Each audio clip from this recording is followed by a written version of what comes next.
안녕하세요. 책데이트 시간입니다. 오늘 소개해드릴 책은 돈과 사람을 끌어당기는 부자의 말센스라는 책입니다. 김주아 지음 위즈덤 하우스에서 나온 책입니다. 이 책은 부를 부르는 말센스를 어떤 곳, 어떤 환경에서 쓰느냐에 따라 보이 크기가 달라진다고 말하고 있는 책입니다. 같은 말센스라도 1,000원을 벌 수 있는 환경에서 쓰면 1,000원을 벌게 되고 1,000만 원을 벌 수 있는 환경에서 쓰면 1,000만 원을 벌게 된다고 합니다. 같은 말센스여도 1,000원짜리 말센스가 될지 아니면 1,000만 원짜리 말센스가 될지는 지금 내가 서 있는 곳이 어딘지에 달려 있다고 하는데요. 하나씩 살펴보도록 하겠습니다. 우선 사람을 능동적으로 움직이게 하는 방법으로 질문하기가 있습니다. 적절한 질문은 상대방 자신도 미처 알지 못했던 해결책을 스스로 찾게 합니다. 상대방을 설득하려고 10마디를 늘어놓는 것보다 한마디 질문으로 상대가 스스로 납득하게 하는 것이 좋습니다. 간단한 방법으로 왜라는 질문보다는 어떻게로 바꿔주는 것만으로도 효과가 있습니다. 왜 지금까지 이 상태입니까? 대신에 어떻게 하면 좋아질까요? 라고 묻는 것입니다. 또 그 사람의 인생에 관심을 두고 적극적으로 질문해서 최대한 정보를 얻는 방법도 있습니다. 그러면 그 사람의 입장에서 그가 보지 못하는 것들을 볼 수 있게 됩니다. 그렇게 상대에게 좋은 것들을 찾아서 보여주면 거부할 수 없는 설득의 힘을 갖게 됩니다. 내 옆에 좋은 사람들을 두고 싶은데요. 그렇게 하려면 바로 자신의 말과 행동에 남다른 한 끝을 입혀야 합니다. 서로 존중하는 관계가 되어야 하는데요. 그래야 관계가 오래 갈 수 있습니다. 일방적으로 상대방을 높일 필요도 또 나를 지나치게 낮출 필요도 없습니다. 모두에게 좋은 것은 나도 높이고 상대방도 높이는 것입니다. 상대를 위한 배려에도 힘 조절이 필요합니다. 말보다 행동이 더 많은 말을 할 때가 있습니다. 걸음걸이로 상대의 성격이나 현재 심리 상태를 파악할 수 있습니다. 사자는 사냥할 때 외에는 좀처럼 급한 법이 없습니다. 느긋하고 여유 있게 어슬렁거립니다. 만약 자신이 영업을 한다면 좀 더 전문가로 보이고 싶다면 그리고 어디선가 무시당하고 싶지 않다면 지금 당장 사자의 어슬렁어슬렁을 따라해 보는 것이 좋습니다. 평상시 내가 나를 귀하게 여길수록 다른 사람도 나를 함부로 대하지 않습니다. 그리고 그것이 모든 비즈니스의 시작입니다. 초반에는 말을 많이 하지 않는 것이 좋습니다. 낯선 상대를 만났을 때 어색하고 서먹한 자리가 부담스러워서 오히려 말을 많이 하기 일쑤입니다. 그러다 돌아서서 그런 말을 왜 했지 하면서 후회합니다. 아직 서로를 잘 모르는 상태라면 나보다는 상대방의 말에 귀를 기울이는 것이 좋습니다. 쉽게 말해 상대방을 주인공으로 만들어주고 나는 잠시 뒤로 빠지는 것입니다. 상대방이 존중받는 느낌을 받으면 이후 서먹했던 분위기가 부드러워지고 대화도 술술 풀립니다. 그때 자신이 어떤 말을 꺼내면 상대방은 더욱 집중하게 됩니다. 사람의 장점을 발견하는 것도 습관입니다.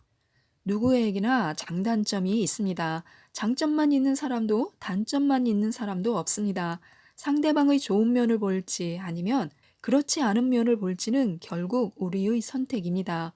그리고 그것은 습관이라서 의식하지 않아도 한쪽을 향하게 되어 있습니다. 좋은 면을 먼저 볼 수 있게 우리의 시선을 바꿔보는 것이 좋습니다. 좋은 면을 발견했다면 그 즉시 인정하는 것입니다. 돈 들이지 않고 상대의 자존감을 높일 수 있는 최고의 방법입니다. 베풀수록 많이 돌아옵니다. 비즈니스의 성공은 좋은 사람을 만나는 데서 비롯됩니다. 좋은 사람을 어떻게 찾고 만들 수 있을까요? 그건 뭐든지 먼저 베푸는 것입니다. 내가 가진 것을 기쁘게 나누어 주면 됩니다. 인생에 한 번쯤은 행운의 여신을 만나기 마련인데요. 그때까지 행운의 여신이 반할 수 있게 무엇이든 먼저 베푸는 것이 좋습니다. 그러면 행운의 여신은 30배, 60배, 100배로 되돌려 줄 것입니다. 하소연과 불평불만은 습관입니다. 듣는 대상과 불평하는 대상만 바꿔가며 끊임없이 부정적인 감정을 전염시킵니다. 누군가는 밝은 얘기를 해서 인생의 맑음을 선택하지만 누군가는 우울한 이야기로 인생의 장마를 선택합니다. 인생이 먹구름으로 가득하다면 그건 어두운 이야기를 계속 쏟아내고 있는 자신 탓입니다. 내 시각이 내 인생을 만듭니다. 살면서 비슷한 일을 겪더라도 사람들은 왜 각자 다르게 받아들일까요? 저마다 색안경을 끼고 있기 때문입니다.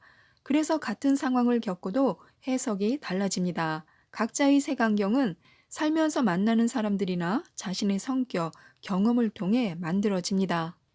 이미 지나간 일은 어쩔 수 없지만 과거에 대한 기억은 우리의 선택에 따라 좋게도 나쁘게도 바뀔 수 있습니다. 누구나 말을 잘하고 싶어 하고 말센스가 있었으면 하고 바랍니다. 말센스는 내 생각을 상대방에게 잘 전달하는 것입니다. 화려한 미사역으로 치장하거나 과장하는 말이 아닙니다. 말은 생각에서 비롯되므로 말을 잘 하려면 자기 생각부터 잘 관리해야 합니다. 그 다음으로 생각을 적절히 표현할 말을 갈고 닦아야 합니다. 이때 중요한 점이 마치 정수기에서 필터가 있듯이 말의 필터를 갖추는 것입니다. 지금 내가 하려는 말을 거꾸로 내가 듣는다면 어떻게 들릴지 한번 생각해 보는 것이 좋습니다. 만약 들었을 때 내가 감정이 상할 것 같으면 아예 얘기를 멈추면 됩니다. 말을 하던 도중이어도 괜찮습니다. 어눌한 사람으로 비치더라도 상대방의 마음을 잃는 것보다는 훨씬 낫습니다. 옆 사람이 나의 미래입니다. 가까운 사람끼리는 반드시 닮아가는데요. 그래서 본받고 싶은 사람을 가까이 두어야 합니다. 성공하고 싶다면 만나는 사람을 바꿔야 합니다. 긍정적인 사람은 긍정적인 말을 주고받고 부정적인 사람은 부정적인 말을 주고받기 때문입니다. 문제는 그 말들이 반드시 나의 미래에 지대한 영향을 미친다는 사실입니다. 인간은 누군가의 말 한마디로 자신의 능력을 스스로 제한하기도 하고 최대치로 끌어올리기도 합니다. 자신에 대한 믿음은 타인과의 상호작용 속에서 만들어지기 때문인데요. 다른 사람이 나를 어떻게 생각하는지에 영향을 많이 받습니다. 내 주변은 어떤 사람들로 포진되어 있는지 돌아보는 것이 좋습니다. 그리고 누구를 만날지는 우리의 선택입니다. 지금까지 이 책에 대해서 말씀드렸는데요. 말센스는 길러지는 것입니다. 근육을 키우듯이 갈고 닦으면 말센스는 반드시 좋아집니다. 이 책을 읽으시고 부자 되는 말센스를 얻으셨으면 좋겠습니다. 이상 책데이트였습니다. 감사합니다.